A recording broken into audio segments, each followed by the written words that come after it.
Okay, this week we're going to talk about employment laws generally, and then there's so much to talk about in one week. This should probably be three different chapters, quite frankly. But as it figures with employment law, we'll do our best here. Um, so obviously we're talking about. I mentioned it a few weeks ago, maybe the first week, about what's called federalism, which is the relationship of the federal government to the 50 states and all the layers of government that we have. So this area is especially complex. As I mentioned, right, there's one federal government, there are 50 states, there are 3,800 plus municipal or county governments. There are 8,700 plus, or over almost 9,000 city governments, and then there are 21,000 plus what are called special district type government, school districts, hospital districts, et cetera, et cetera. So this is a field with tripwires, this area. So the federal law sets the sort of base foundation. So if you think about minimum wage in California, it's going to go up to, say, I think $17 an hour in January. Don't even get me started on that. Anyway, that's what it is, which of course is passed along to the customer. But the federal minimum wage, I think, is what, $12 or something like that. So some of you live in other states, you have kids in a fast food job, or maybe you're working in a minimum wage job and you're only making 12 or 13 bucks an hour. So there's the federal minimum wage, which everyone has to pay at least, and then states can add on to that. Same with things like health insurance and overtime and all of that sort of stuff. The federal, 40 plus hours a week, and then there are exempt employees and all of that sort of stuff. Companies can give more. I have a friend who used to work for SoCal Edison. Boo. Nevertheless, she had a baby. She got maternity leave from Cal Baptist, and then her husband worked for SoCal Edison, and he got like 6 months leave for paternal leave, right? The father, that wasn't mandated by California, or that was given by the company. So you can give more than the federal standard, more protection. You just can't give less as a general rule. There are some exceptions to that, but sort of beyond the scope of this class. But just as a sort of a layer here, we're going to deal with the federal, because that's kind of the basic standards. But if whatever state you live in, you may have more protection, more pay, more maternity leave, better health benefits, or those kinds of things in there. So the Civil Rights Act of 1964, which is kind of the foundation or one of the base laws for your assignment this week, your big assignment, I would say that stems from the 14th Amendment. The 14th Amendment was passed after the Civil War, was ratified rather, in 1868, for the explicit purpose at the time of course, providing freed slaves with on paper, right? All these laws on paper, and then you gotta execute it, of course, on paper, right? And no discrimination based on race, religion, color, national origin, and all of that. It also made, again, not explicitly, because the word black or African or slave or whatever is not in the 14th Amendment, but the implication is there that all people born on this soil are citizens. So it gave blacks citizenship, and really anyone born in the United States thereafter, but coming right after the Civil War. And then the fifth section of the 14th Amendment then authorizes Congress to pass laws to enforce this provision, whatever this provision is, right? So these provisions. So then hopefully you took history in college and high school. We talked about Jim Crow and the sort of institutionalized legal racism, especially from the 1870s into the 1960s, especially, and maybe even later in many cases.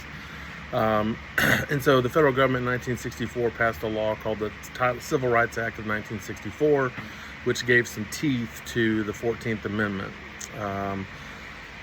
It's called a cause of action, right? Action in this case is a lawsuit, and the cause is, okay, what triggers the lawsuit? In this case, discrimination based on race, religion, color, sex, national origin, etc. If you think about the 19th Amendment and the right to vote for women and all of that, there's a whole bunch of precursors, obviously, to this that I don't have time to go through, even if we were face-to-face for 3 hours on an evening. And so discrimination is the word itself is just a choice between multiple options. Sorry, but I got a shadow in my face. And so what we're talking about is illegal discrimination or unlawful discrimination. We discriminate every day, right? I chose, for whatever reason, wear a black t-shirt and not, or a gray t-shirt, not a black t-shirt, right? You woke up this morning and decided to eat eggs for breakfast and not waffles, or maybe you had both. God bless America. So it's not, the discrimination itself is not a bad concept. Upon what basis are we discriminating is, of course, what this class or this section is about. And as you might imagine, as the law says, even in the 14th Amendment, race, you can't use that to discriminate, not supposed to, not legally, right? National origin, where you're born, obviously, color, skin color, religion, that's in the First Amendment, so that's kind of there as well. And then, of course, on the law, when Congress passed those laws, they then added in sex, and all of that into the law. And then we've added disability, age, and other things and various and sundry laws as we've gone through the intervening years. So so how can you and what do you how do you discriminate when you're hiring somebody or firing somebody and all that? Because you are discriminating. You're choosing an employee over all the other applicants. That's discrimination. How are you discriminating? So obviously, you know that you're getting a master's degree, right? You're making it, you could face it in a positive way. I'm making myself a more attractive candidate for employers because I've got this extra credential and I went to a good school and I got a good degree and it fits my professional goals and profile and all that sort of stuff. You're also hoping that it helps people discriminate in your favor, right? That between that person who just has a bachelor's or who went to Podunk U and got a master's in whatever, but your degree makes you stand out, right? Pick me, pick me. So that's a legal form of discrimination. Oh, so-and-so works with X and they were a veteran and they've got a master's degree and they've had 10 years of experience. Or those are all legal discriminatory things. Test scores, GPAs, credentials, licenses, abilities, work history, all of that sort of stuff. Those are legal forms of discrimination. Later on in the PowerPoint, it talks about bona fide occupational qualifications, BFOQs.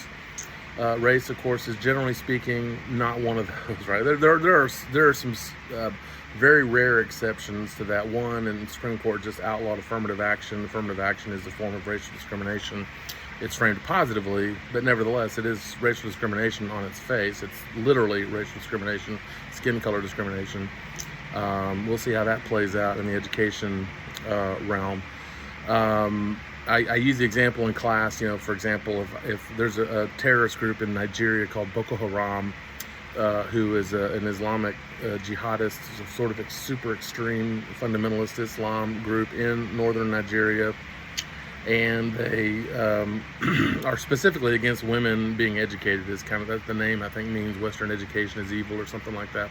So if the CIA or the Navy SEALs or whatever were going to infiltrate that group, I wouldn't be hired for a couple of reasons. One is I'm too old, age discrimination, right? They're not going to send a 54-year-old dude in the field into Nigeria, especially from this starting point. They're not going to hire me now because age is a bona fide occupational qualification, or physical fitness and all that, but age is a reasonable cutoff for some of that.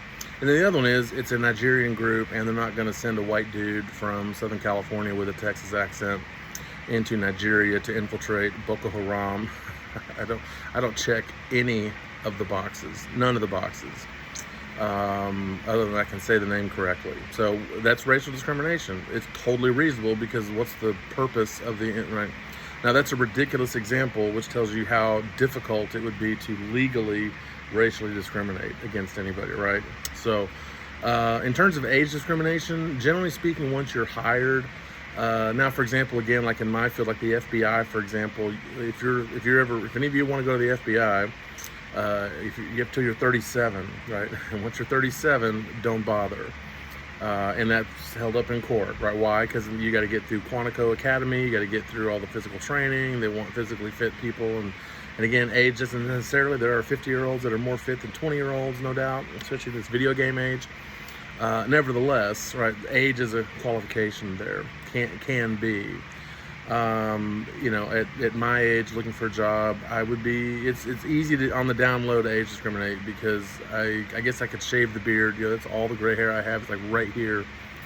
Nevertheless, you're going to look at, okay, when did he graduated from college in '91. Well, he was probably 21, so that's 33 years ago. So they can do an approximation of my age and not hire, even though the age discrimination is probably due to maybe salary demands and all of that.